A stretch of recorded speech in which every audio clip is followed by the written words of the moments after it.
네, 오늘도 복된 주일입니다. 우리 함께 기쁜 마음으로 하나님 앞에 예배하는 시간이 되었으면 좋겠습니다. 다 같이 사도신경으로 신앙 고백하겠습니다. 전능하사 천지를 만드신 하나님 아버지를 내가 믿사오며 그 외에도 우리 주 예수 그리스도를 믿사오니 이는 성령으로 잉태하사 동정녀 마리아에게 나시고 본디오 빌라도에게 권한을 받으사 십자가에 못 박혀 죽으시고 장사지 사흘 만에 죽은 자 가운데서 다시 살아나시며 하늘에 오르사 전능하신 하나님 우편에 앉아 계시다가 저리로서 산자와 죽은 자를 심판으로 오시리라. 성령을 믿사오며 거룩한 공회와 성도가 서로 교통하는 것과 죄를 사하여 주시는 것과 몸이 다시 사는 것과 영원히 사는 것을 믿사옵나이다. 아멘. 아멘. 우리 함께 찬양하겠습니다. 내가 매일 기쁘게 함께 박수 치면서 찬양하겠습니다.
주의 권세 주의 능력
주님의 나라와 뜻이 나의 삶 속에 임하시며 주님 알기를 주만 보기를 소망해 거룩히 살아가 힘과 두려움 없는 길을 주신 나의 하나님 완전한 사랑 찬양해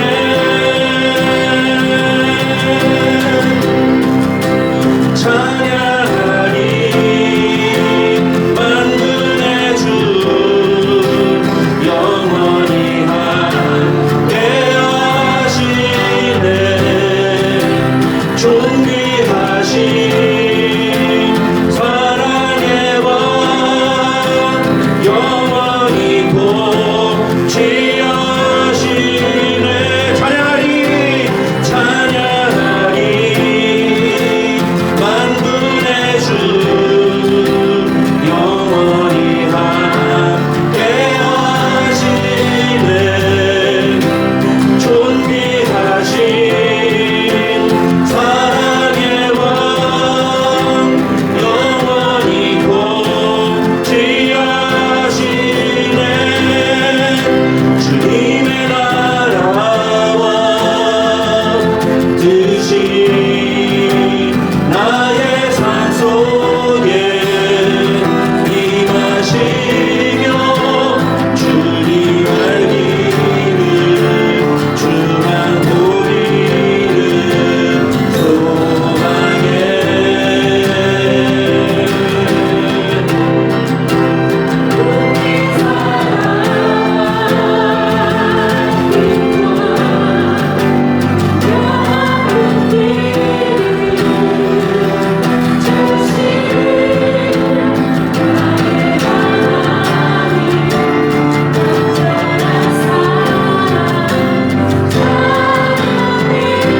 다시 한번 고백합시다. 주님의 나라와 뜻이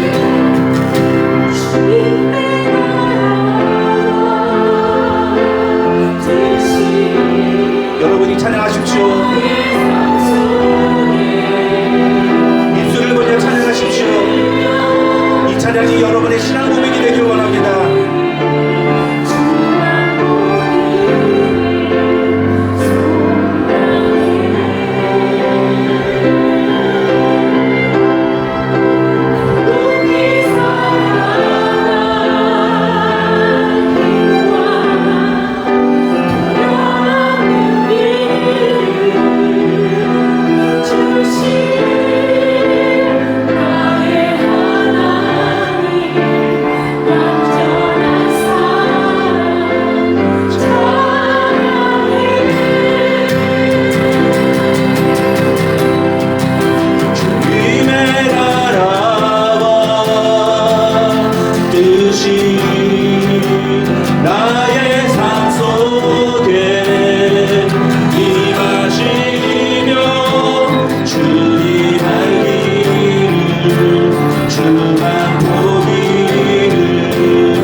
마음과 생각이 오직 주님 앞에 나가길 원합니다.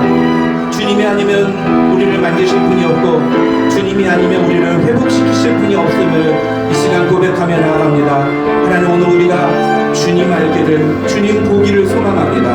오늘도 그 마음 가지고 주님 앞에 나온 사랑하는 성도들을 주님 축복하시고 오늘 이 예배 가운데 하나님의 은혜가 충만히 임하는 예배자리 되게 하여 주시옵소서. 우리 그렇게 함께같이 기도하도록 하겠습니다. 다같이 기도하겠습니다. 아버지 하나님 감사합니다. 하나님 오늘도 우리에게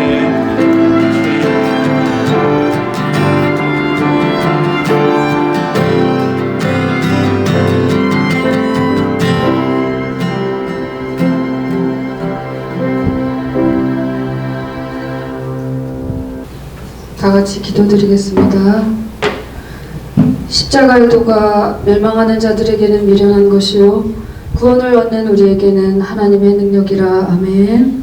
십자가의 도를 통하여 영생을 얻게 하시고 구원의 감격을 누리게 하시는 주님, 오늘도 주님 앞에 우리를 불러주시니 감사합니다.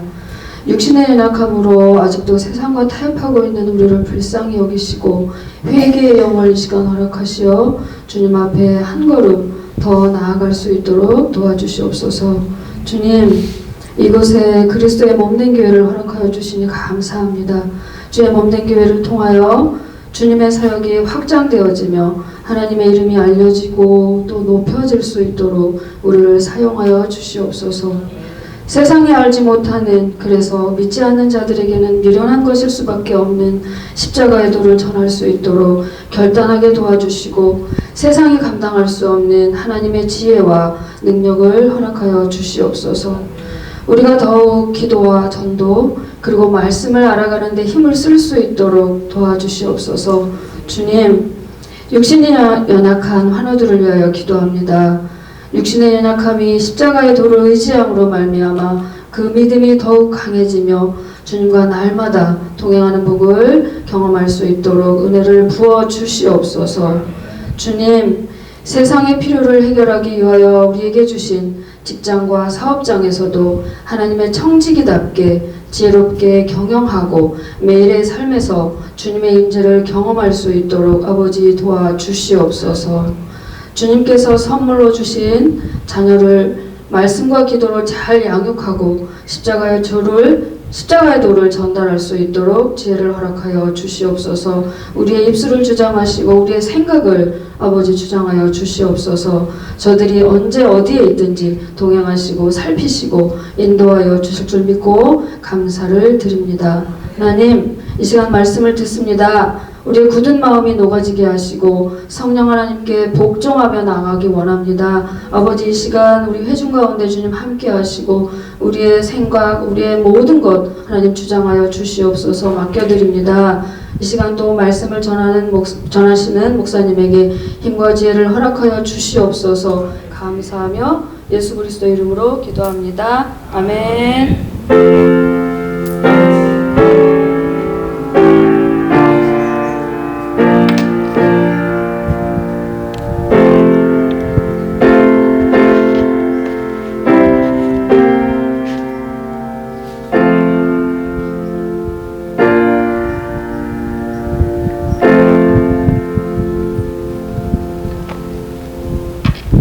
오늘 우리에게 주신 하나님의 말씀은 로마서 8장 12절부터 16절까지 말씀입니다. 로마서 8장 12절부터 16절까지의 말씀 우리 함께 읽도록 하겠습니다. 다 같이 읽겠습니다. 시작. 그러므로 형제들아, 우리가 빚진 자로 돼 육신에게 져서 육신대로 살 것이 아니니라. 너희가 육신대로 살면 반드시 죽을 것이로되 영으로서 몸의 행실을 죽이면 살리니 무릇 하나님의 영으로 인도함을 받는 사람은 곧 하나님의 아들이라. 너희는 다시 무소하는 종의 영을 받지 아니하고 양자의 영을 받았으므로 우리가 아빠 아버지라고 부르짖느니라. 성령이 친히 우리의 영과 더불어 우리가 하나님의 자녀인 것을 증언하시나니. 아멘. 자, 우리 함께 읽은 본문 말씀 가지고 우리 오늘은 우리 안에 계신 성령, 우리 안에 계신 성령이라는 제목으로 하나님의 말씀 살펴보겠습니다. 우리 로마서 8장을 통해서 우리는 우리가 성화의 길을 걸어갈 수 있는 6가지 근거가 무엇인가에 대해서 지금 다루고 있습니다. 그럼 기억나세요? 한 주 걸러서 지금 다시 로마서로 돌아와서 지난주에 하도 우리 김수현 선교사님이 재미있는 그런 말씀을 전해 주셔가지고 혹시 로마서 8장은 다 잊어버린 게 아닌가 그런 생각이 드는데 다시 한번 기억해 볼까요? 로마서 8장에서 바울이 말하는 우리가 성화의 길을 걸어갈 수 있는 첫 번째 근거는 뭐죠? 정죄는 끝났다라는 거예요. 정죄는 끝났다. 여러분 잘 모르겠다 그런 분들은 주보 보시면 됩니다. 주보에 다 나와 있어요. 그죠? 예, 괜히 모른다 이렇게 그냥 아예 나는 몰라 그렇게 하지 마시고 주보를 보고 계속 따라오세요. 주보에 답이 다 있습니다, 여러분. 그죠? 자, 이 성화의 첫 번째 근거는 정죄가 끝났다라는 겁니다. 우리가 예수 그리스도를 믿음으로 말미암아 우리는 이제 더 이상 죄의 심판을 받지 않는다. 그 얘기라고 말씀드렸죠. 뿐만 아니라 이것은 실제적으로 우리 삶에서 우리를 끊임없이 유혹하고 공격하는 사단의 그 유혹을 이겨낼 수 있다는 얘기이다. 그렇게 말씀을 드렸습니다. 그 다음 두 번째 근거는 뭐죠? 두 번째 근거는 2주 전에 한 건데요. 우리는 성령을 따르는 자다. 성령을 따르는 자다. 이렇게 말씀드렸습니다. 그러니까 성령을 따른다는 건 뭐냐? 그건 세 가지 모습이 나타나는 거다. 기억나세요? 잘 기억이 안 날 수도 있는데 첫 번째는 우리가 영의 생각을 한다. 성령의 생각을 한다. 그게 첫 번째 모습이라고 했고요. 두 번째는요. 그래서 그 하나님의 법에 굴복한다. 성령의 생각을, 영의 생각을 하기 때문에 이게 하나님이 기뻐하신가? 예수 믿는 사람이 이렇게 하면 안 돼. 이런 생각이 떠오르면 그 생각대로 하나님이 기뻐하시는 대로 그렇게 굴복할 줄 안다는 거예요. 굴복한다. 그 다음에 세 번째는 뭐죠? 그래서 내 삶 속에서 누구를 기쁘게 해요? 하나님을 기쁘시게 하는 삶을 살아간다. 그 모습이 나타난다는 겁니다. 이게 바로 성령을 따르는 사람의 세 가지 모습이라는 거예요. 우리는 이 모습들이 우리 안에서 나오는지를 계속 살펴봐야 돼요. 나는 성령을 따르는 사람이다. 쉽게 말해서 나는 예수 믿는 사람이다 라고 얘기를 하는데 삶에서 예수 믿는 사람다운 모습이 하나도 안 나타나면 어떨까요? 네? 그 사람 진짜 예수 믿는 사람이라고 할 거예요. 제가 예전에 진짜로 그런 사람을 봤어요. 자기는 예수를 믿는데 근데 주일날 교회를 안 가요. 주일날 놀러 가요. 골프 치러 가고. 그래서 예수를 믿는다면서 왜 골프를 치러 가고 주일날 예배를 드리지 않느냐라고 물어봤더니 나는 예수를 믿기 때문에 내가 어디를 가든지 그곳이 예배의 현장이다. 하나님은 내가 기쁜 삶을 살기 원하신다. 그래서 내가 기쁜 것이 하나님 앞에 예배다. 자기 나름대로의 또 논리가 있어요. 그리고 내가 골프장에 가서 골프를 쳐도 그게 예배다. 와, 기가 막히죠. 많은 사람들이 그 얘기에 막 동조하고, 야, 역시 집사님 대단합니다. 맨날 성경을 그렇게 보더니, 야, 진짜 기가 막히게, 아무도 그렇게 성경 해석해주는 목사님을 본 적이 없는데, 집사님 대단합니다. 막 옆에서 그렇게 얘기했거든요. 당연하죠. 그게 틀린 해석이니까. 근데 그렇게 자기 확신을 가지고 자기는 예수 믿는 사람이라고 얘기하는 거예요. 과연 그 사람이 진짜 예수 믿는 사람일까요? 사실 옥가람 목사님이 이 본문과 관련해서 굉장히 선명하고 굉장히 센 메시지를 전한 적이 있어요. 그래서 제가 사실 이 설교를 준비할 때 처음에는 그 옥 목사님의 설교를 이렇게 삽입을 해가지고 제가 여러분들께 좀 들려드릴까 했어요. 진짜 센 설교는 어떤 건지를 제가 좀 보여드리고 싶어서 그랬는데 제가 곰곰이 생각하다 보니까 그렇게 되면 여러분들이 옥 목사님 설교만 기억하고 제가 전하는 설교는 하나도 기억 안 할 것 같아요. 그래가지고 그걸 뺐습니다. 궁금하신 분은 유튜브에 다 나와 있으니까 한번 찾아서 들어보세요. 근데 핵심은 그거예요. 내가 예수 믿는다고 얘기하고 말은 하는데 오늘 본문대로라면 나는 성령을 따르는 사람이다라고 주장을 하는데 실제 삶에서 성령을 따르는 사람의 모습이 하나도 나타나지 않는다면 그 사람 진짜 성령을 따르는 사람이라고 말할 수 있느냐라는 겁니다. 우리의 믿음은 나의 컴패션으로 내가 뭐라고 말을 하는 것에 의해서 증명되는 게 아니에요. 사실. 사람이 마음으로 믿어 의에 이르고 입으로 시인하여 구원에 이른다라고 로마서 10장에 말하고 있죠. 마음으로 믿어 의에 이르는 거예요. 그건 분명합니다. 근데 그 뒤에 뭐가 따라와요? 아니요. 방금 얘기했잖아요. 마음으로 믿어 의에 이르고 그 다음에 뭐가 따라와요? 입으로 시인하는 게 따라온단 말이에요. 근데 입으로 시인하는 게 뭐예요? 그게 액션이 행동이에요. 우리의 삶 속에서 그 삶의 증거들이 나타나는, 내가 예수를 주라고 고백하면 내 삶 속에서 반드시 예수를 주라고 고백하는 거에 나타나야 되는 거예요. 근데 여기서 말하는 그 입으로 시인한다는 게 무슨 뜻인지 알아요? 죽음을 각오하고 예수가 너의 주라고, 너의 로드라고 말할 수 있느냐? 그때도 로마 군인이 목에 칼을 들고서 누가 너의 로드야? Who is your boss? Who is your lord? Jesus or Caesar? 그때도 Jesus is my lord 라고 입으로 시인할 수 있어야 된다는 거예요. 단순히 그냥 말을 하는 걸 말하는 게 아니에요. 죽음을 각오하고 내가 그 고백을 할 수 있느냐.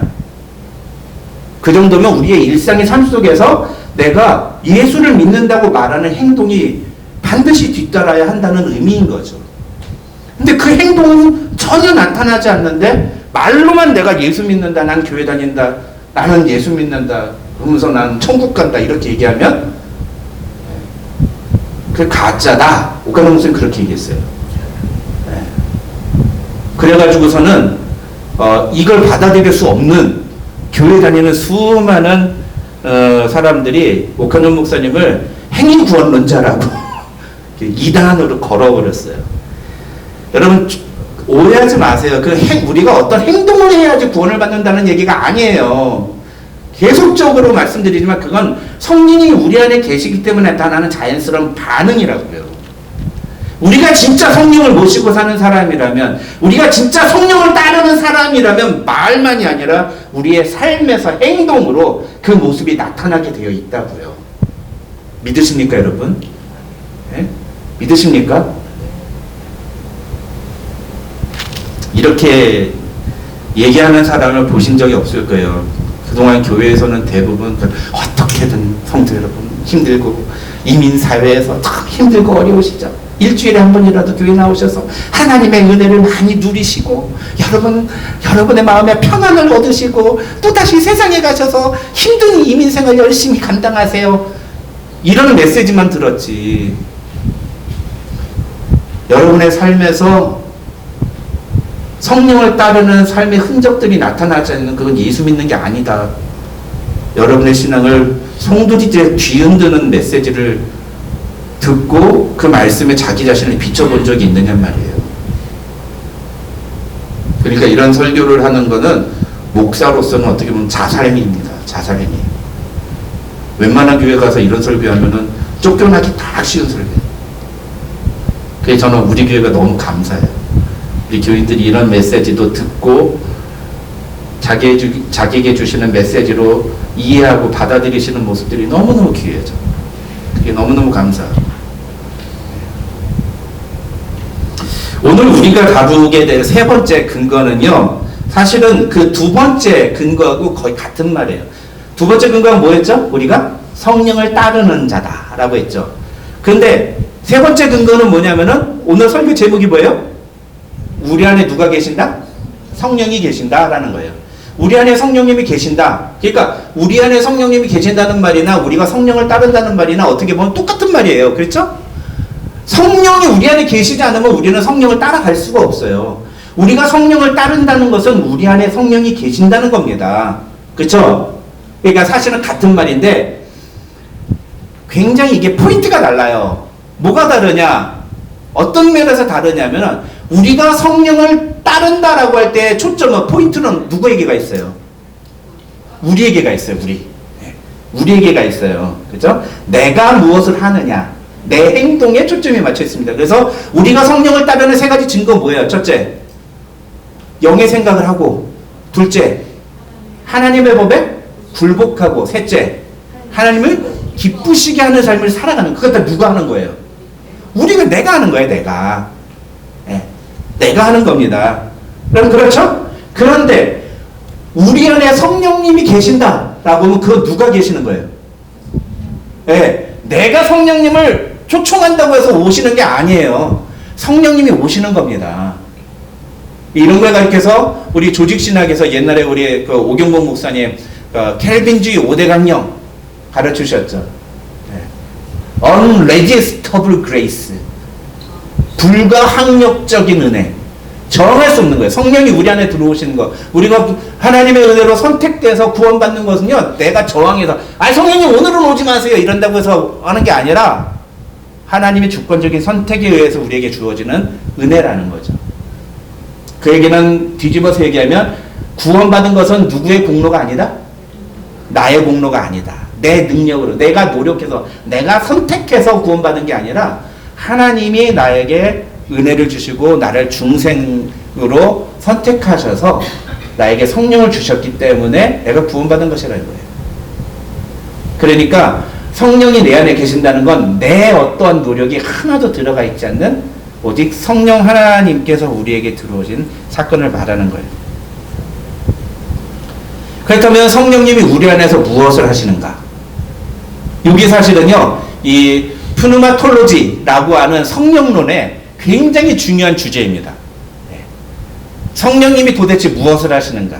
이게 이제 교단마다 사실 조금씩 해석하는 게 다른데, 그래도 저는 이제 장르교의 신학에 입각해서 뿐만 아니라 무엇보다도 로마서 8장에서 바울이 제시하는 성령의 역사하심, 성령님이 우리 안에서 어떤 일들을 행하시는가에 대해서 여러분에게 말씀을 드리겠습니다. 로마서 8장에서 특히 오늘 본문에서는 바울이 세 가지 성령이 우리 안에 계심으로 인해서 우리 안에서 하시는 일들을 소개를 하고 있습니다.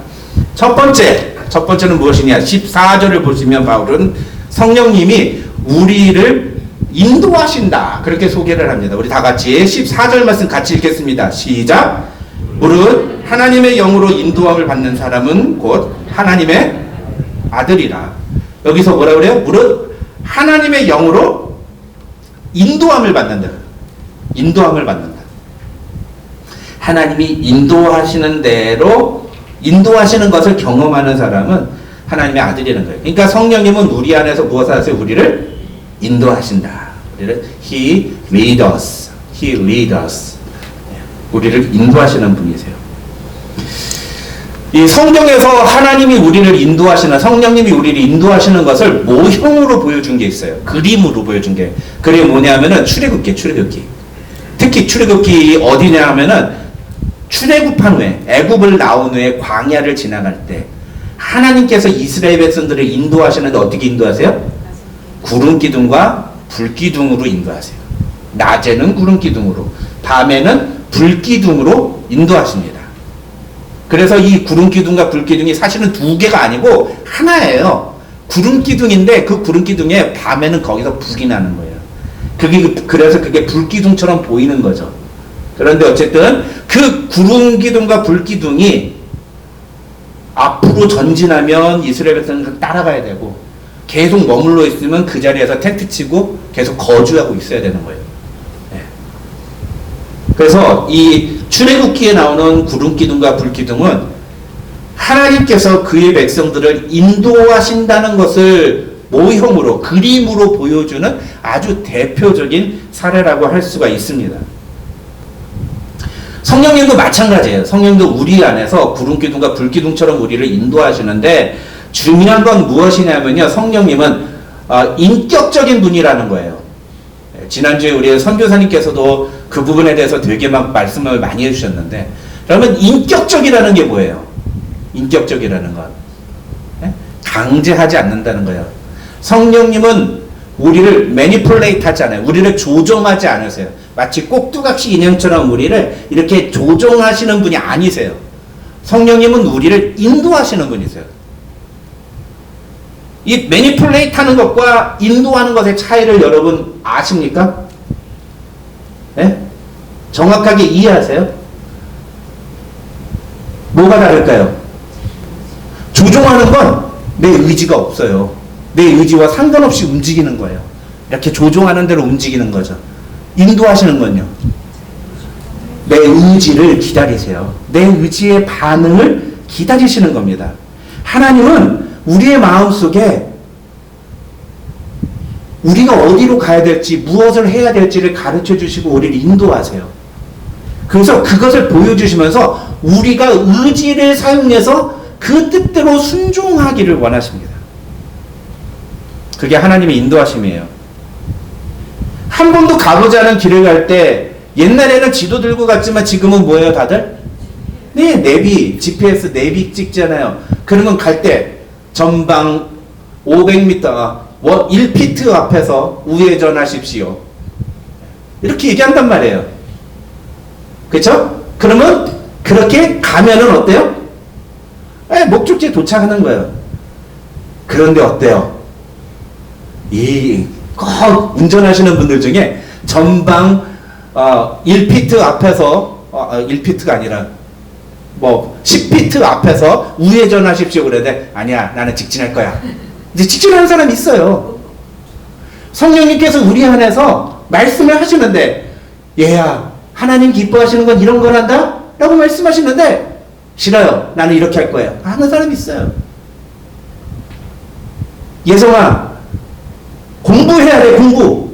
엄마가 말하는데 싫어요. 나는 오늘 첼로를 칠 거예요. 할 수 있어요 없어요? 있어요. 그게 우리의 모습이에요. 성령님은 우리를 매니플레이트 하지 않아요. 우리를 강제로 조종하지 않습니다. 우리가 움직이기를 기다리세요. 근데 지난주에 우리 김세현 선교사님 뭐라고 하셨어요? 그렇게 기다리다가 안 움직이면 어떡한다고요? 놔둬버린다고. 네가 알아서 해라 그러면서. 성령이 우리 안에 계시지만 어떤 사람들은 그 성령과 상관없이 사는 사람들도 있어요. 그렇게 살다 보면은 힘들고 어려운 일들을 겪고 나중에 큰 일을 겪고 나서 나중에 그 큰 일을 통해서 다시 하나님이 거봐 너 힘들지? 그런 성령의 음성을 듣고는 제가 잘못했어요 돌아오기도 합니다만 건강한 그리스도인이라면 어떻게 해야 될까요? 우리 안에서 성령님이 말씀하시는 그 말씀을 듣고 그 말씀대로 내가 순종하겠다고 나의 의지를 사용해야 되는 거예요. 그걸 인격적인 관계라고 말하는 겁니다. 하나님과 우리 사이는 인격적인 관계예요. 이게 이제 이슬람과 다른 거죠. 무슬림은 인시알라라고 하죠. 여러분 들어보셨죠? 인시알라. 그게 무슨 뜻일까요? 그냥 하나님의 뜻이다. 모든 것은 하나님의 뜻이다. 우리도 그런 얘기 하잖아요. 하나님의 뜻대로 그러잖아요. 그 차이가 뭘까요? 이 이슬람들이 말하는 인샬라, 그 다음에 힌두교도들이 말하는 모든 것은 다 운명적으로 계획되어 있다. 정해져 있다라는 이 운명론, 결정론의 차이는 인간의 의지가 거기에 들어가 있지 않은 거예요. 인간이 선택할 권한이 없어요. 모든 것이 다 결정되어 있기 때문에 이미 매니플레이트 되어 있는 거예요. 근데 하나님의 뜻은 그런 게 아니에요. 하나님의 뜻은 인간의 의지가 거기에 반응하길 원하세요. 우리가 이번 주 새벽에 만날 때 그걸 다룰 겁니다. 수요일, 목요일쯤 아마 이틀간 그 내용을 다루게 될 텐데, 하나님의 뜻은 야곱의 12아들들이 이스라엘 민족에 대해서 하나님의 나라로서의 모형을 보여주는 것이었어요. 근데 안타깝게도 야곱의 아들들은 그런 하나님의 뜻대로 순종하지 않아요. 각기 제 소견에 옳은 대로 행동하는 거죠. 그럼에도 불구하고 하나님은 하나님의 뜻을 이루어 가십니다. 그래서 언제까지요? 바벨론 포로로 잡혀갈 때까지 하나님 그때까지 참고 기다리시는 거예요. 참고 기다리시는 하나님. 그게 이스라엘을 향한 하나님의 은혜였던 거예요. 우리에게도 마찬가지예요. 지금 하나님은 우리가 하나님의 의지대로 하나님의 뜻대로 행동하기를 원하십니다. 그래서 우리 속에서 끊임없이 말씀하세요. 얘야 그렇게 하면 안 된다. 예수 믿는 사람은 그렇게 하면 안 된다. 그런 거 선택하면 안 된다. 그런 식으로 하면 안 된다. 그건 너의 생각이다. 그건 네가 원하는 거다. 하나님이 무엇을 기뻐하실지 한번 생각해봐라. 이런 말씀들을 우리에게 주신다고요. 이런 말씀들을. 그때 그 말씀에 순종하고 그 말씀 앞에 우리가 복종하는 것. 그게 성령이 우리 안에 계시는 사람의 모습이고 성령을 따라 행하는 사람의 모습이라고요. 성령님은 하나님의 말씀을 통해서 우리에게 그것들을 가르쳐 주십니다. 그래서 이게 이제 우리 장로교 신학이 요거예요. 우리 장로교 신학은 반드시 하나님이, 성령 하나님이 우리 안에서 우리를 인도하실 때 어떤 꿈이나 환상이나 계시를 우리에게 가르쳐 주시지 않고 하나님의 말씀을 통해서 우리에게 가르쳐 주신다라고 이야기합니다. 그럼 꿈과 환상은 뭐냐? 네, 그건 보조도구들이에요. 그래서 우리가 때로는 어떤 꿈을 꾸기도 하고 때로는 어떤 환상을 볼 수도 있어요. 저는 그것까지 거부하진 않습니다. 방언도 전 있다고 생각합니다. 전 그 부분에 대해서 인정합니다. 전 굉장히 열려있는 사람이에요. 정통 장로교인들은 방언도 인정하지 않아요. 근데 그런 것들은 모두 다 보조도구들이에요. 진짜 핵심은 뭐냐면 하나님의 말씀이에요. 하나님의 말씀보다 우선하는 것은 있어서는 안 됩니다. 근데 많은 사람들이 하나님의 말씀보다도 자기의 경험, 자기의 생각을 우선한단 말이죠. 이건 성령이 주시는 생각이 아니에요.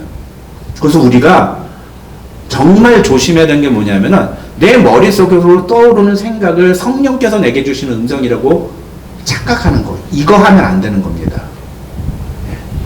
내 머릿속에서 떠오르는 생각이 진짜 하나님이 주시는 음성이라면 반드시 성경을 통해서 하나님은 그것을 우리에게 확인시켜 주세요. 성경을 통해서. 그게 우리 장로교 신학이에요. 은혜와 진리 장로교회.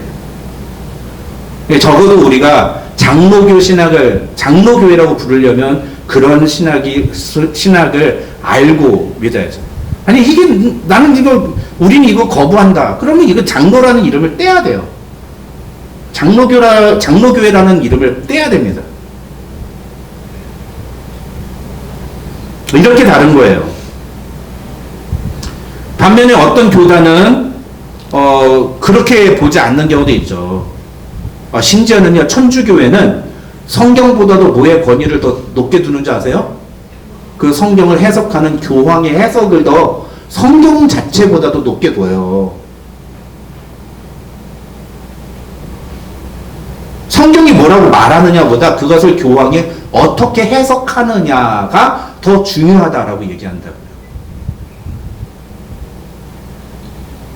그걸 어떻게 성령님의 음성이라고, 성령님의 인도하심이라고 말할 수가 있겠습니까? 성령의 인도하심은 철저히 성경에 의해서 증명되고 분별되어야 합니다. 그래서 요한복음에 보면 뭐라 그래요? 성령을 진리의 영이라고 말해요. 진리의 영. 오소서 진리의 성령님. 그게 그 찬양이에요. 그냥 노래만 부르지 마시고 그게 무슨 뜻인지 알고 부르셔야죠. 성령님은 진리의 영이세요. 성령님은 성경 말씀을 통해서 우리에게 하나님의 뜻을 가르쳐 주시는 분이십니다. 여러분, 성령의 인도하심은요, 그래서 오직 예수 그리스도 안에 있는 자만이 경험할 수 있는 겁니다. 다른 말로 하면 뭐예요? 예수 믿는 사람만이 경험할 수 있다는 거예요. 예수 믿지 않는 사람은 성령의 인도하심을 경험할 수가 없어요. 왜 그럴까요? 그 안에 성령님이 안 계시니까 그래요. 그 안에 성령, 되게 간단하잖아요. 되게 간단합니다. 네. 그래서 여러분, 성령의 인도하심은요, 어떤 도덕적이거나 윤리적으로 높은 수준의 어떤 이상이나 어떤 철학을 말하지 않아요. 어떤 그런 생각이 아니에요. 성령의 인도하심은 그런 것들을 뛰어넘는 겁니다. 세상의 가치와 세상의 상식에서 벗어난 게 아니라 그런 것들을 뛰어넘는 하나님의 뜻을 우리에게 가르쳐 주십니다.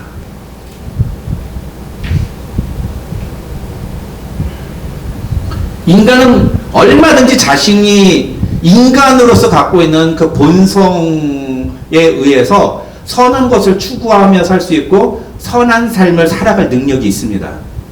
인간은.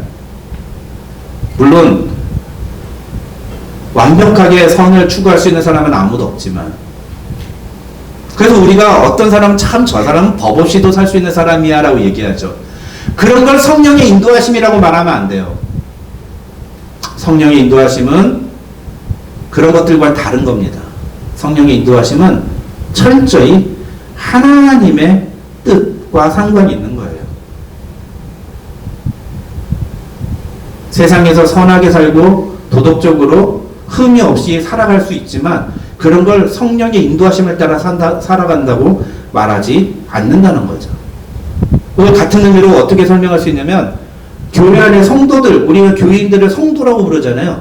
성도는 착한 사람이 아니에요. 근데 성경을 보면 성도들에게 너희는 착한 사람이 되라고 얘기합니다. 착한 사람을 성도라고 말하지 않아요.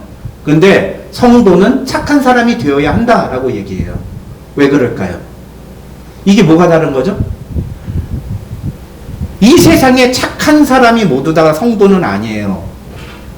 그러나 성도는 하나님이 기뻐하시는 뜻대로 살아야 하기 때문에 이 땅에서 살 때 착한 사람으로서 살아가야 하는 겁니다. 그게 하나님이 우리에게 기뻐하시는 모습이기 때문에. 그래서 성도는 착한 사람의 모습을 보여주어야 하는 겁니다. 같은 말 같은데 굉장히 다른 거예요. 굉장히 다른 겁니다. 무엇에서부터 비롯되느냐? 어디에서부터 비롯된 거냐? 사람이 근본적으로 착한 사람이 있습니다. 성품적으로 착한 사람이 있을 수 있어요. 그러나 성도는 그런 사람이 아니라 성령의 인도하심을 받음으로 착한 삶을 살려고 노력하는 사람이다. 신앙은 두말할 필요도 없고. 자, 그래서 성령님은 우리 안에 계셔서 뭐 하신다고 했었지? 우리를 인도하신다. 우리를 인도하신다.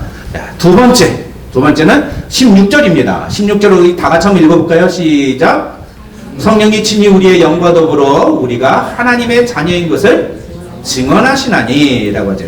자, 여기서 증언하다, testifying 이라고 하는 이 증언하다 라는 단어는요, 이게 쉽게 말하면은요, 리마인드 해준다는 거예요. 우리에게 그것을 계속 이야기해 주신다는 거예요. 예. 우리로 하여금 그걸 생각나게 해주신다는 겁니다. 무엇을? 우리가 하나님의 자녀라는 것을. 우리가 하나님의 자녀라는 것을 계속해서 얘기해 주신다는 거예요. 우리로 하여금 생각나게 해주신다는 겁니다. 여기서 증언한다는 것은 사실은 장차 있을 그 최후의 심판에서 성령께서 하나님 앞에서 예수 그리스도와 함께 박순종이는 하나님의 자녀입니다. 하나님의 아들입니다. 하나님 당신께서 피로 합주고 사신 하나님 당신의 자녀입니다 라고 증언해 주시겠다는 말이기도 하지만, 그러나 평상시 우리의 삶에서도 성령께서는 우리가 하나님의 자녀라는 것을 계속 이야기해 주신다는 겁니다. 그리고 우리가 요즘 계속 이제 로마서 8장을 들어서면서부터 나의 하나님이라는 찬양을 부릅니다.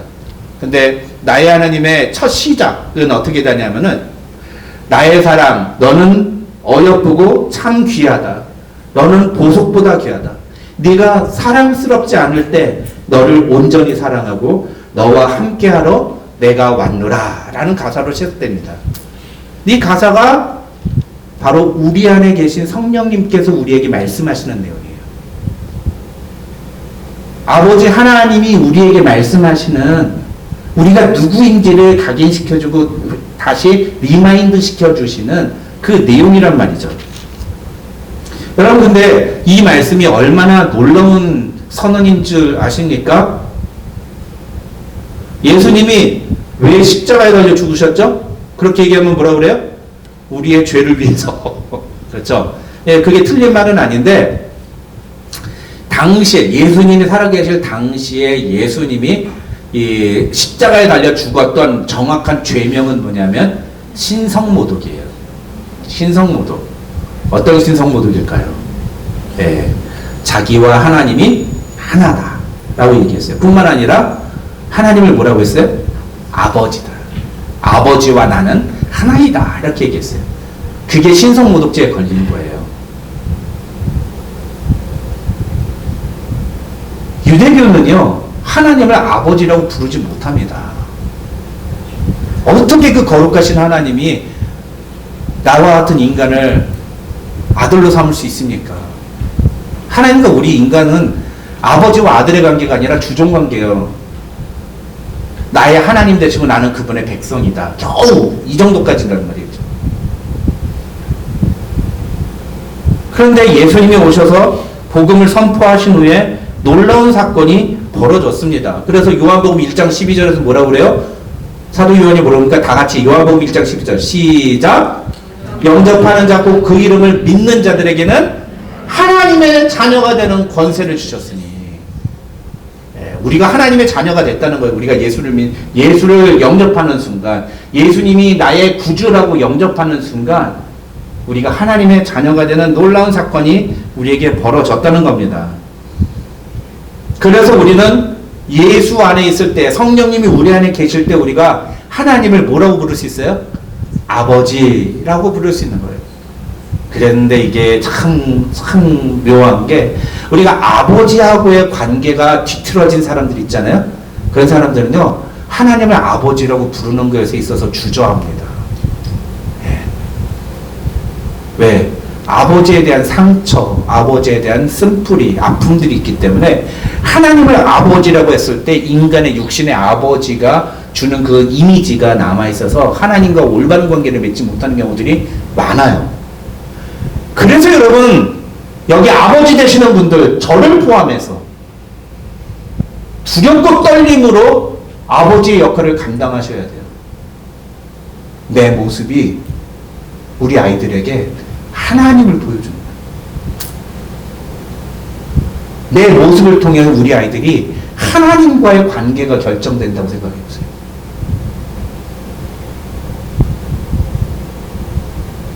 아버지의 역할이 얼마나 중요합니까? 아버지의 역할이. 근데 우리 그런 걸 모르고 그냥 막 살아요. 막 삽니다. 제가 아마 내년에 주례를 하게 될 것 같은데, 저는 주례를 저한테 부탁하는 사람들에게는 꼭 요구하는 게 있어요. 저하고 부부 학교를 해야 된다. 성경적인 부부의 관계가 무엇이고 아버지, 어머니가 된다는 것이 무엇을 의미하는지. 그럼 너는 얼마나 잘 살았냐? 그러면 저도 낙제점을 겨우 모면했을까? 아니, 우리 집사람이 여기 있었다면 아마 비웃었을 거예요. 제가 아버지로서 역할을 제대로 못하고 교회 사역 바쁘다는 핑계로 이렇게 밖에 나가서 돌아다녔으니까. 그런데 늘 제 마음속에 항상 저는 그런 부분에 대한 부담이 있었어요. 우리 아이들이 나를 통해서 하나님 아버지의 관계를 맺게 될 텐데 내가 이 아이들에게 어떤 아버지의 모습을 보여줘야 될까?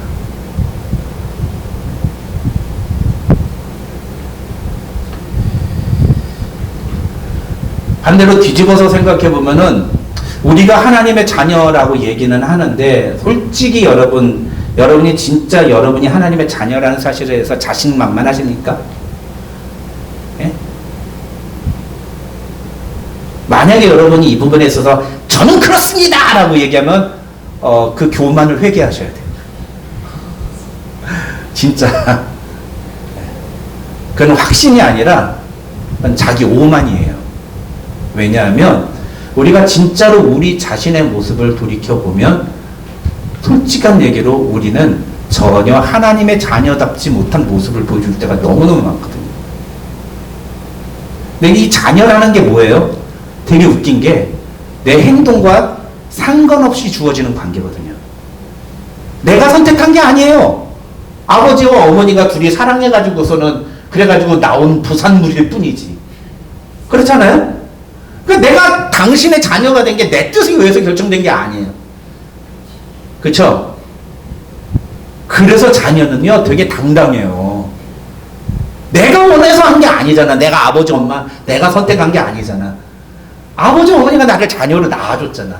그러니까 나는요 오히려 당당하게 나아갈 수 있어요. 이 자녀의 특권이에요. 그게 내가 나 자신을 보면 내가 하나님의 자녀라고 불릴 수 있을까? 라고 걱정하고 고민하는 것이 당연한데도 불구하고 우리는 또 그럼에도 불구하고 당당하게 하나님 앞에 나아갈 수 있는 거예요. 그러면서 하나님께 아빠! 아버지! 라고 말하는 거예요. 요번에 저희 아내 한국 갔는데 우리 아들하고 딸이 같이 갔다가 같이 만났거든요. 딸아이가 이제 한국 가서 머리를 멋지게 자른다고 머리를 잘랐어요. 그런데 저희 처갓집 밑에 미용실이 있는데 그 미용실에 지 엄마가 머리를 자르라고 해가지고서는 거기 가서 잘라 거기 싸. 그래서 거기서 머리를 잘랐는데 그 다음에 카톡이 올라왔는데 막 징징 우는 소리예요. 머리를 망쳤어. 머리가 막 이게 뭐야. 머리가 묶이지가 않아. 그래서 막 난리가 난 거예요. 그래서 이제 도대체 왜 그런가? 왜 그래? 그랬더니 머리가 난리가 났어. 근데 제가 봤더니 너무 예쁜 거예요. 잘 잘랐구만. 왜? 뭐 어때? 그러니까 아니야 망쳤어. 나를 남자로 만들어놨어. 그랬더니 뒤에서 하는 말이 뭔지 알아요? 얘는 너무 기분이 나빠서 아빠 돈을 좀 써야 되겠어. 그랬지만 제 카드를 제 집사람한테 준 제 카드를 가지고 가더니 지 옷을 사고 구두를 사고 안경을 사고 막 제 카드로 지 기분을 풀어요. 이런 안 그래. 근데 아버지는 뭐라 그래요? 그래. 네 기분 풀리면 그렇게 해. 야 기분 풀리면 해. 그래서 얼마짜리 샀어? 내가 진짜 내가 가서 마음껏 살 거야. 그래서 가서 얼마짜리 샀어? 4만 원. 야 나는 공 하나 더 붙을 줄 알았는데 싸게 먹혔다 야. 감사하다 야. 이게 자녀와 아버지와의 관계란 말이죠. 지가 뭔데 내 돈을 써요. 지가 뭔데? 지 기분 나쁘고 지 머리 잘못 저도 오늘 저 어저께 머리 자르러 갔다가 제 머리를 이렇게 만들어 놔가지고서는 내가 분명히 제 사진까지 딱 주면서 나 요렇게 잘라주세요라고 했거든요. 근데 이상하게 거울을 안 보여주더라고. 윙 소리가 여기가 이상하게 윙 올라가는 게 저는 여기에 이렇게 머리가 남아 있기를 바랬거든요. 그래서 가르마를 타가지고 제가 분명히 사진까지 보여줬어요. 요렇게 해주세요. 그런데 이 사람이 그 머리를 못 만드는 것 같아. 여기로 완전히 그냥 쭉 하고 밀어버렸어. 한쪽만 가르마가 되기도 있어요. 울면 뭐하니 이미 잘려진 머리. 아유 잘했습니다 수고했습니다. 그래서 팁을 푹 주고 나왔어요. 저도 머리 이렇게 잘랐으니까 어떻게 해야 돼요? 기분을 풀어야지. 네. 기분을 풀어야지. 딸한테 너 카드 내놔 그래. 아버지는 차마 그걸 못해. 근데 자녀는 아버지한테 그 당당히 요구해요. 그게 아버지와 자녀와의 관계예요. 내 삶을 돌아보면 도저히 내가 하나님의 자녀라고 말할 수 없을 것 같아요. 그런데 그때 성령께서 우리에게 그렇게 말씀하신다는 거예요. You are a child of God. 너는 하나님의 자녀야. 너 하나님의 자녀야. 네가 지금 네 모습 보면서 실망하고 네가 더 실망하고 네가 더 속상하고 네가 더 화가 나지. 그런데 너 잊지 마라. 너는 하나님의 자녀야. 성령께서 그 얘기해 주신다는 거예요. 근데 그와 동시에 우리 마음속에 드는 또 다른 음성이 있어요. 그게 뭘까요? 네가 무슨 하나님의 자녀야. 네가 그따위로 살아놓고서 그따위로 하고 네가 무슨 하나님의 자녀야. 하나님의 자녀가 뭐 그딴 식으로 살아. 야 하나님의 자녀? 웃기지 마. 그냥 네 살던 대로 살아. 누구의 음성이에요? 사단의 음성이에요. 이런 걸 가르쳐서 로마서 8장에서 바울이 뭐라고 그래요? 정죄라고 얘기하는 그게 condemnation이에요. 그게 정죄예요. 네가 무슨 하나님의 자녀라고. 사단의 공격이에요 이게. 우리 그런 소리 들을 수 있단 말이죠. 놀라운 사실은요.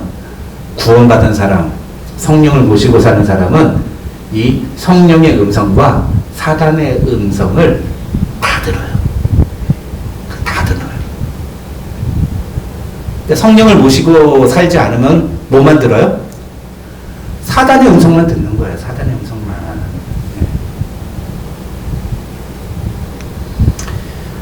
만약에 우리가 우리 마음속에서 이런 성령의 음성을 단 한 번도 들어본 적이 없다면 우리가 어떻게 성령을 모시고 사는 사람이라고 말을 할 수가 있겠습니까?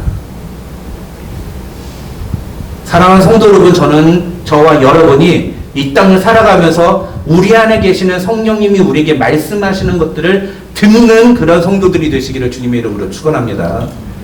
예. 성령이 우리 안에 계신다면 성령님은 반드시 우리에게 말씀하십니다. 우리에게 하나님의 뜻에 대해서 분명하게 이야기해 주십니다. 무엇보다도 우리가 하나님의 자녀라는 사실에 대해서 분명하게 이야기해 주십니다. 그게 성령님이 우리 안에서 하시는 일이라는 거예요. 세 번째는 오늘 읽은 본문에는 나와 있지 않은데 26절에 가면 이런 말씀이 있습니다. 이와 같이 성령도 우리의 연약함을 도우시나니. 사실은 이게 성령님의 가장 주 역할이죠. 성령님은 우리를 뭐 하신다? 우리를 뭐 하신다? 우리를 도우신다. 도와주신다. 예. He help us. He help us. 그래서 이 세 가지로 제가 주보에다 그렇게 오늘은 영어로 정리를 했어요. 영어가 훨씬 더 쉽게 정리가 돼요. 첫 번째 뭐예요? He leads us. 두 번째 뭐예요? He reminds us. testifies us. 세 번째 뭐예요? He help us. 우리를 도와주신다. 하나님 우리를 도와주시는 분이에요. 이 도와주시는 성령님이라는 단어를 요한복음 14장 26절에서는 뭐라고 표현했느냐? 보혜사라고 표현했어요. 이게 그 헬라어에서 도우시는 성령님이라는 의미를 갖고 있는 헬라어 단어예요. 영어로는 더 카운셀러라고 번역이 됐는데 사실은 성령님의 가장 중요한 역할이에요. 성령님은 우리를 도와주시는 분이에요. 네. 어떻게 도와주실까요? 요한복음 14장에 보면 보혜사 곧 아버지께서 내 이름으로 보내신 성령 그가 너희에게 모든 것을 가르치고 내가 너에게 말한 모든 것을 생각나게 하시리라. 성령 하나님께서 우리에게 하나님의 말씀을 가르쳐 주시고 우리로 하여금 그 하나님의 말씀이 생각나게 하신다는 거예요. 그래서 성령의 음성 중에 가장 강력한 것은 뭐냐면은 우리가 어떤 일을 맞이했을 때 우리 안에서 머릿속에서 성경 말씀이 떠오른다. 그럼 그건 성령의 음성일 가능성이 굉장히 높은 거예요. 순종아, 물을 조심하거라. 성령님은 이렇게 말씀하지 않아요. 제가 한창 방황할 때 20대 초반에 한창 막 방황하고 저희 신앙에 대해서도 막 흔들리고 막 방황할 때 진짜 하나님이 계시다면 내가 진짜 그 하나님에 대해서 깨달을 수 있도록 좀 하나님 나에게 그 증거를 좀 보여주십시오. 성경책을 먼저 이제 어디를 가고 있는데 제가 지하철에서였을 거예요. 성경책을 읽고 있었어요. 성경책을 이제 시편을 쭉 읽고 있는데 그냥 쭉쭉쭉쭉쭉 읽어나가는데 어느 한 구절에서 저의 눈이 꽉 하고 꽂힌 거예요. 시편 32편 8절 내가 너의 갈 길을 가르쳐 보이고 너를 주목하여 훈계하리로다. 이 말씀을 보는데 제 눈에 그냥 그 성경 말씀이 이렇게 확 하고 들어오는 거예요.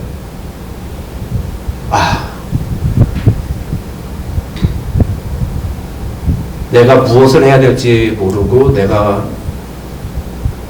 혼란에 빠져 있는 나에게 하나님이 이 말씀을 주시는구나. 성령님이 나에게 이 말씀을 깨닫게 해주시는구나. 그다음부터 저는 그 말씀이 저에게 굉장히 중요한 좌우명 같은 그런 말씀이 됐어요. 항상 어려운 일이 있을 때마다 항상 그 말씀 붙들고 기도했어요. 하나님, 내가 너의 갈 길을 가르쳐 보이고 너를 주목하여 훈계하실 것이라고 말씀하지 않았습니까? 제가 무엇을 해야 될지 저에게 가르쳐 주십시오. 그러면 성령님께서 성경 말씀을 통해서 저에게 또 말씀하세요. 그런 일들을 수없이 많이 경험했어요.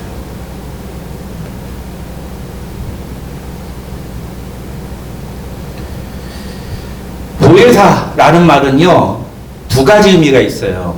첫 번째는 뭐냐면 어떤 사람 곁에 서서 격려하고 권고하는 사람이라는 의미예요. 그래서 영어로는 카운셀러라고 표현을 한 겁니다. 그 다음에 다른 하나는 이건 변호사예요. 변호사. 보혜사라는 단어의 또 다른 의미는 변호사예요. 그래서 법정에서 피고인 옆에 서서 그 피고인을 변호하도록 판사로부터 부름을 받은 사람. 그래서 보혜사라는 헬라어 단어의 또 다른 그 영어가 바로 변호사라는 의미를 갖고 있습니다. 그런데 이 요한복음 아까 우리가 살펴봤던 이 요한복음 14장 26절에서 말하는 이 보혜사라는 단어는 우리 옆에서 우리를 도우시고 우리가 무엇을 해야 될지 모를 때 우리를 격려하시며 우리를 도와주시는 분이라는 뜻이에요.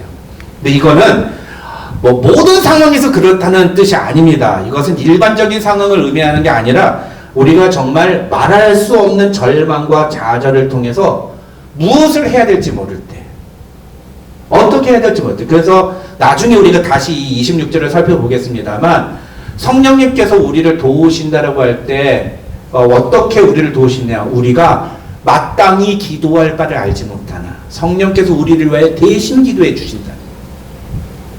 우리를 위해서 심지어 대신 기도해 주시는 성령님이에요. 그렇게 우리를 도와주신다는 거예요. 너무 답답해서 아무것도 할 수 없고 마음이 힘들어가지고 기도조차 나오지 않을 때 그냥 아버지라고 하나님 앞에 무릎 꿇으면 내 안에 계신 성령께서 그 마음을 담아서 하나님께 대신 기도해 주신다는 거예요.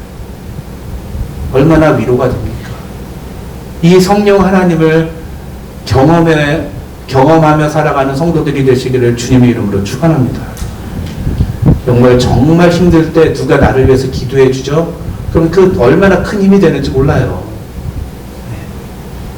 저도 겪었고 여러분들 다 한 번쯤은 경험해 보셨을 겁니다. 어떻게 보면 사실은 이게 진짜 신앙생활이 참 맛이 아닌가 전 그런 생각을 해봅니다. 진짜 힘들 때 내 함께 신앙생활하는 지체들이 나를 위해서 진심으로 기도해주고 함께 격려해주고 근데 그걸 누가 해주신다고요?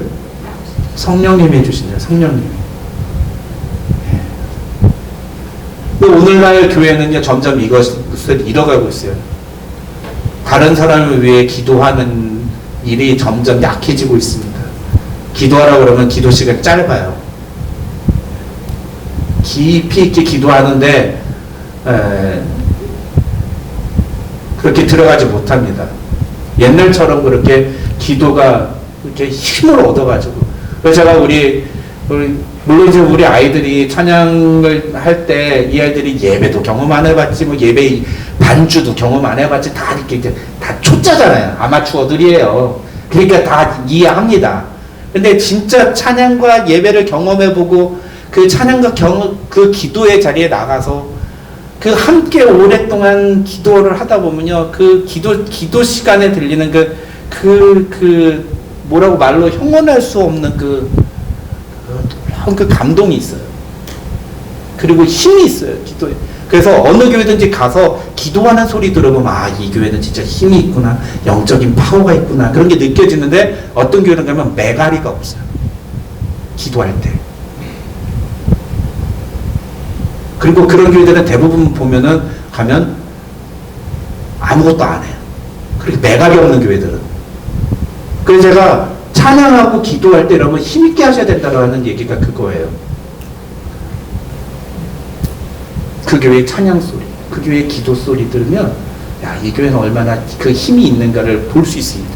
저는 우리 교회가 진짜 힘 있는 교회 되기를 바라요. 그건요 내가 한다고 해서 되는 게 아니에요. 내 안에서 성령께서 찬양의 입술을 열어주시고 내 안에 기도의 문이 터지게 만들어 주셔요. 그때 우리가 찬양에 힘이 생기고 기도할 때 힘이 생기는 겁니다. 성령께서 우리에게 그것을 도와주신다는 거예요. 이걸 한 번도 경험해보지 못했다. 그걸 어떻게 성령을 모시고 사는 사람이라고 말할 수 있을까? 오늘 말씀 정리해 보겠습니다. 세 가지를 다뤘습니다. 오늘 우리는 우리 안에 계시는 성령. 성령님은 우리에게 세 가지를 하신다고 했어요. 첫째 뭐예요? 우리를 인도하신다. He leads us. 두 번째, He reminds us. What? We are children of God. 우리가 하나님의 자녀라는 사실을 우리에게 계속 말씀하시고 기억나게 하시고 증언해 주신다. 세 번째, 우리를 도우신다. 우리를 도우신다.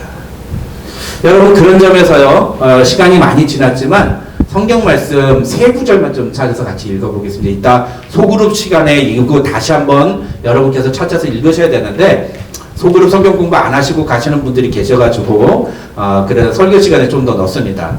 우리 한번 다 같이 읽겠습니다. 고린도전서 3장 16절 17절입니다. 시작. 너희는 너희가 하나님의 성전인 것과 하나님의 성령이 너희 안에 계시는 것을 알지 못하느냐. 누구든지 하나님의 성전을 더럽히면 하나님이 그 사람을 멸하시리라. 하나님의 성전은 거룩하니 너희도 그러하니라. 그 다음에 에베소서 4장 30절 시작.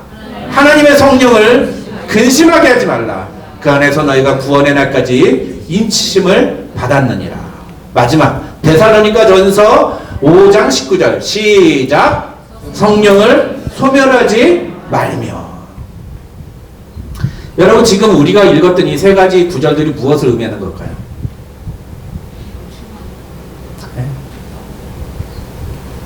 성령이 우리 안에 계신다고 해서 우리가 자동적으로 성령의 도우심이나 성령의 인도하심이나 그런 것들을 경험하는 게 아니라는 거예요. 성령이 우리 안에 계시지만 우리가 그 성령님과 인격적으로 반응하고 끊임없이 교제를 나눠야 된다는 겁니다. 그때에 비로소 성령의 역사가, 성령의 인도하심이, 성령의 도우심이 우리의 삶을 통해서 그게 나타나게 된다는 겁니다. 그게 성령의 증거라는 거예요. 우리가 성령님이 우리 안에 계신다는 증거라는 거예요. 성령님을 모시고 살지 않으면 이 일은 절대로 경험할 수가 없어요. 그리고 성령님이 우리 안에 계시지 않으면 우리는 성령을 따라 행하는 삶을 살 수가 없습니다. 그래서 우리는 가장 먼저 우리 안에서 성령이 이러한 역사들을 하시는 것을 경험해야 돼요. 그 경험은 내 노력에 의해서 하는 게 아니라 성령께서 우리에게 주시는데 중요한 건 뭐라고요? 우리의 반응이라고요. 우리의 반응이라고요. 내가 그 성령님의 말씀에 어떻게 반응하고 있는가? 내가 그 성령님의 음성에 어떻게 반응하고 있는가?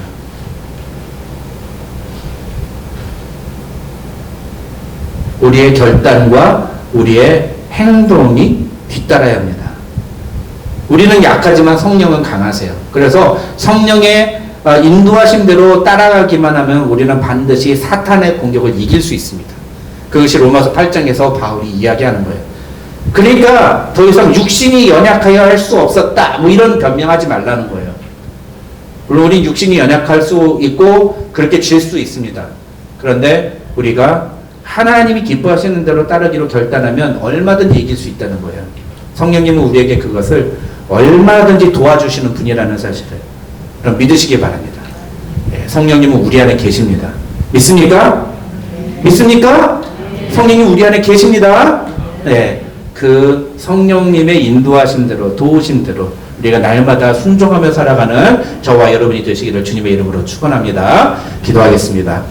하나님 아버지 감사합니다. 오늘 우리에게 귀한 말씀 주심을 감사합니다. 오늘 주신 말씀처럼 하나님의 뜻대로 순종하며 나아갈 때 하나님 우리 안에 계신 성령님 우리가 날마다 경험하며 살아가는 성도들 되게 하여 주시옵소서.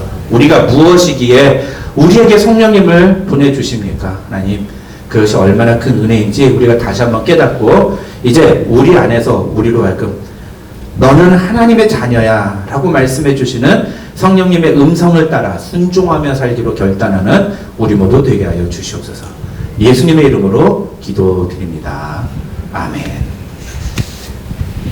감사합니다. 교회 소식 알려드리겠습니다. 우리 새벽에만 나와 수요 기도에 적극적으로 참여해 주시고요. 이번 주로 우리 창세기 끝나게 됩니다. 창세기 끝나고 나면 제 생각이 지금 이제 사무엘상을 들어가려고요. 사무엘상, 사무엘하, 열왕기상, 열왕기하 이렇게 진행을 하려고 합니다.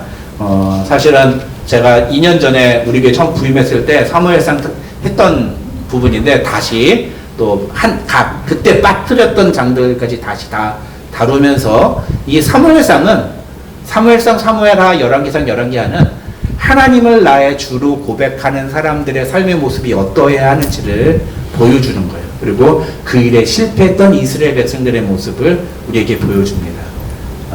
이번 주는 창세기 마지막 마무리가 되겠습니다. 그래서 이 창세기를 잘 마무리하고 또 그 다음에 이어지는 우리 사무엘상 말씀을 통해서 하나님의 은혜를 경험하는 성도들 되시기를 바랍니다. 우리 9월 24일 화요일 점심에 우리 본 교회에서 65세 이상 어르신들을 위해서 우리 신하미 권사님께서 식사 접대를 하신다고 합니다. 이미 뭐 초청 연락이 다 간 걸로 알고 있습니다. 교회 공식적인 사역은 아니고 개인적으로 하시는데 이걸 잘 우리가 진행을 하다 보면은 앞으로 교회가 이런 일들도 우리가 좀 잘 할 수 있지 않을까 그런 생각을 해보게 됩니다. 여러분 관심 가져주시고 또 즐거운 교제 시간 될 수 있도록 보내주시면 감사하겠습니다. 우리 다 같이 일어나셔서 나의 하나님 함께 찬양하고 축도함으로 예배 마치겠습니다.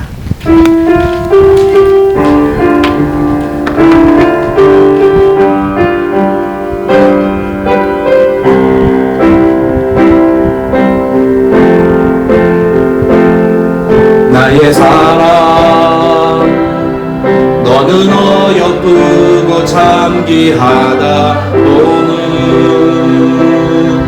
보석보다 귀하다 내가 사랑스럽지 않을 때 너를 온전히 사랑하고 너와 함께하여 내가 왔노라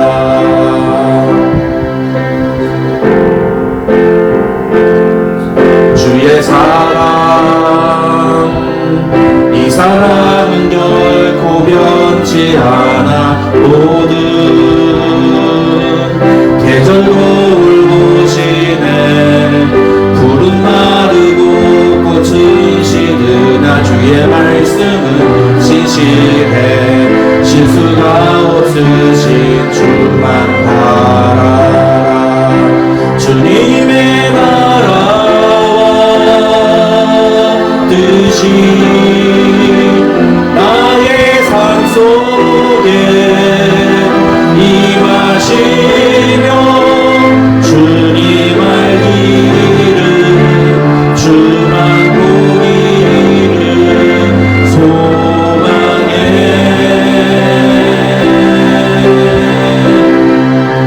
거룩히 살아갈 힘과 두려움 없는 믿음 주신 나의 하나님 완전한 사랑 찬양해 찬양하리 찬양하리 만금의 주 영원히 함께 하시네 존귀하신 사랑의 왕 영원히 통치하시네 주님의 나라 뜻이 나의 삶 속에 임하시며 주님 알기를 주만 보기를 소망해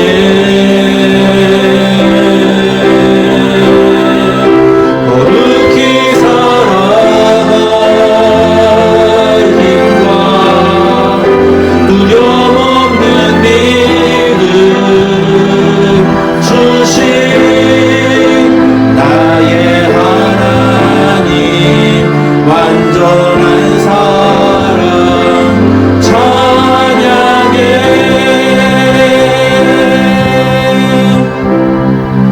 기도하겠습니다.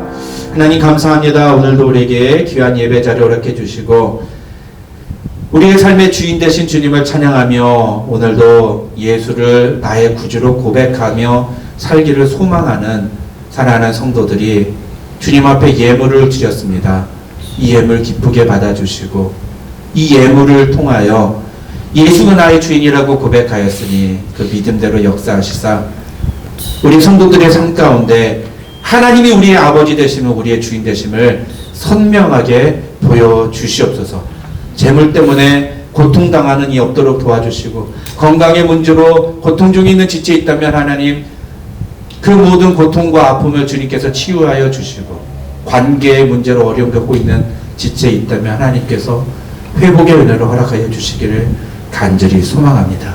그래서 우리의 삶 속에 하나님이 나의 주인이라고 고백하는 우리 은혜들이 장로교회 성도들 될 수 있도록 하나님 붙잡아 주시옵소서.